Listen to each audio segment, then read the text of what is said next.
It was one of those nights when the world felt too cold to care. The rain fell in relentless sheets, tapping against the cracked windshield of a dusty old sedan parked behind a closed grocery store. Inside, a young woman sat trembling, clutching a tiny bundle wrapped in a faded pink blanket. Her name was Maya, and she hadn't eaten a full meal in 2 days. The baby in her arms, Lily, was barely 6 months old, sleeping fitfully against her chest. The engine was off to save fuel, and the air had grown painfully cold. Maya's hands were numb, her lips trembling as she whispered to her baby that everything would be okay, even though she wasn't sure she believed it herself. Her world had crumbled faster than she could comprehend. Just 6 months ago, she had a small apartment, a steady job at a diner, and dreams of giving Lily a better life. But after her husband abandoned them, leaving only a note that read, "I can't do this anymore," Maya's life spiraled. Rent piled up, the landlord changed the locks, and one by one, her friends drifted away when she had nothing left to give. The car became her home, the parking lots her shelter, and hope, her only fragile possession. Before we go deeper into Maya's heartbreaking journey, take a moment to like, comment, share, and subscribe to Whispers of Kindness, if you believe in kindness, second chances, and miracles that happen when people still choose to care. That night, as the rain poured harder, Maya wiped her tears and tried to hum a lullaby to calm Lily's soft whimpers. Her voice cracked midway. She looked out through the fogged glass and saw her reflection, tired eyes, dark circles, hair unwashed, and a heart heavy with silent pain. She whispered, "Tomorrow will be better," though tomorrow had become a word she feared more than hoped for. When morning finally broke, the sound of raindrops gave way to car engines and the distant noise of life resuming. Maya forced herself to sit up. She had an interview that day, one she couldn't afford to miss. It was for a janitorial job at Preston Industries, a large corporation on the edge of the city. She'd applied online through a borrowed phone at a gas station. She didn't expect to get called, but they had. She took it as a sign. She washed up in a public restroom, combed her hair with trembling hands, and prayed silently as she put on the only clean clothes she had, a faded white blouse and black pants that hung loosely from the weight she'd lost. With Lily strapped to her chest in a cloth sling, Maya walked into the sleek glass building, trying not to notice the stares of people in expensive suits. The receptionist frowned slightly when she saw the baby. Maya apologized softly, explaining that she had no one to watch Lily. The woman hesitated but pointed her to a seat, saying the hiring manager would be with her shortly. Minutes turned to hours, and the waiting room emptied. Finally, a tall man in his late 30s walked out of the elevator, speaking sharply into his phone. His presence was commanding, broad shoulders, tailored suit, and the kind of confidence that came from owning the very building she stood in. Ethan Preston, the CEO himself. When his eyes briefly met hers, she looked away quickly. She didn't belong here, she thought. She was about to leave when she heard a voice behind her. "Miss, are you here for the janitorial position?" It was him. Maya froze, then nodded timidly. Ethan looked at the baby sleeping peacefully on her chest and something softened in his expression. He excused himself from his call and asked her to follow him. In the small interview room, Maya told her story honestly. She didn't hide her struggles. She didn't beg for sympathy either, only for a chance. Her voice wavered as she said, "I just want to work. I just want to take care of my daughter." Ethan listened quietly, his eyes steady but unreadable.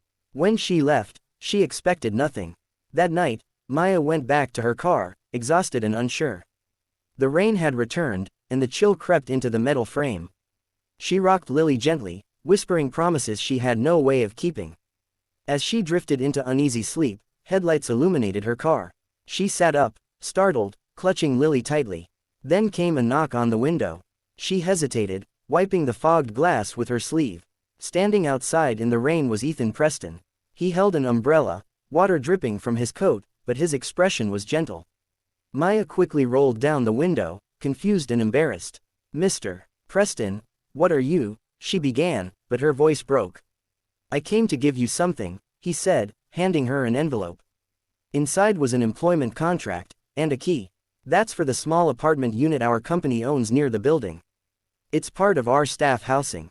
You start tomorrow morning." Maya stared at the paper, speechless, tears flooding her eyes before she could speak. She tried to thank him, but her voice dissolved into sobs. Ethan simply nodded and said, "No one should have to raise a child in a car. See you tomorrow, Miss Parker. Then he turned and walked back into the rain. For the first time in months, Maya didn't sleep in fear. The next morning, she stood in a small but warm apartment, holding Lily as sunlight streamed through clean windows. It wasn't luxury, it was hope. And for someone who'd lost everything, hope was everything. The following weeks transformed Maya's life in quiet, powerful ways. She worked diligently, cleaning offices, polishing floors, and organizing supplies. She never complained, never asked for more. Ethan often noticed her as he passed through the building, seeing the determination in her tired but kind eyes. Slowly, he began checking in, first out of curiosity, then out of admiration. He learned that Maya had once dreamed of studying design, that she'd taken art classes before life turned hard. One day, he asked her opinion about the company's new office layout. She hesitated but gave honest feedback, simple yet insightful. That one conversation led to another. Before long, Maya was assisting the design team part-time, sketching layouts during her breaks. Her gentle nature and tireless work ethic inspired everyone around her. Ethan saw in her something he had lost in his own world of wealth and deadlines: humanity. He'd built his empire alone after losing his wife in an accident years ago, closing off his heart in the process. But Maya and Lily quietly reopened it. Months passed. The baby's laughter filled the once quiet office corridors. Employees would stop to play with Lily as Maya worked nearby. Ethan found himself lingering more often, drawn to the warmth he'd forgotten existed. He'd bring small toys for Lily or coffee for Maya, insisting it was just company policy. But deep down, something else had started, something gentle, unspoken, and real. Then, one evening, Maya stayed late to finish cleaning. The building was silent, the city lights reflecting off the glass. As she locked up, she saw Ethan still in his office, staring at old photographs on his desk. When he looked up, their eyes met through the glass wall, two souls who'd been broken in different ways but found healing in the same place. He stepped out and said quietly, "You remind me what it means to care." She smiled faintly, replying, "And you reminded me what it means to hope." The following Christmas, the company hosted a small celebration. Maya was promoted to assistant interior designer. Ethan gave a short speech, talking about resilience, kindness, and how one act of compassion could change a life. As he finished, he looked toward Maya and Lily sitting near the Christmas tree, both smiling with tears in their eyes. And in that moment, the story came full circle. The woman who once slept in her car with her baby was now standing under warm lights, surrounded by people who believed in her, because one man chose to knock instead of walk away. If this story touched your heart, please like, share, and subscribe to Whispers of Kindness. Every story we share is a reminder that even in the darkest nights, a single act of compassion can light 1,000 candles. Speech balloon special request. In the comments, write, "Kindness still exists, if you believe the world becomes brighter every time someone chooses to care."